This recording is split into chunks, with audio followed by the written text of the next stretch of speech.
Sir உங்கள் பேர் sir? சிவலிங்கம். எங்கேருந்து வரீங்க சார்? சேலத்துலேருந்து வரேங்க. காலேஜ் பற்றி உங்களுக்கு எப்படி தெரிய வந்துச்சுங்க சார்? நாங்கள் காலேஜ் இதில் கூகுளில் போட்டு பார்த்தேங்க. என்னுடைய பெரிய பையன் வந்து இந்த காலேஜில் தான் எம்பி நாச்சிமுத்துங்கிற காலேஜில் நான் படிச்சுட்டு இருக்கிறேன். ஆனால் நல்லா இப்போ படிக்கிறான், நல்ல ஒரு இப்போ ஸ்கோர் பண்ணிகிட்டு இருக்கிறான்.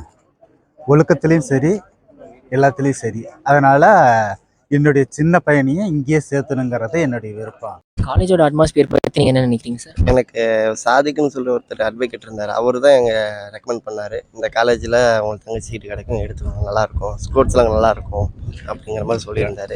காலேஜை பற்றி நீங்கள் என்ன நினைக்கிறீங்க, அதை பற்றி ஒரு ஸ்மால் ஃபீட்பேக் சார். காலேஜ் இப்போது நாங்கள் வெளியிலேருந்து பார்த்தோம், தெரியல. இப்போ நேராக வந்திருக்கோம். இன் ஃபியூச்சரில் பிளேஸ்மெண்ட் இருக்குது, கேம்பஸ் சென்டர் வைக்கிறாங்க. கோர்ஸ் முடிச்சதுக்கப்புறம் ஒரு பர்சன்டேஜோட பிள்ளைங்க வெளியில் வரும்பொழுது அவங்களுக்கு ஃபியூச்சர் இருக்குங்கிற ஒரு கான்ஃபிடென்ட் ஏற்படுது.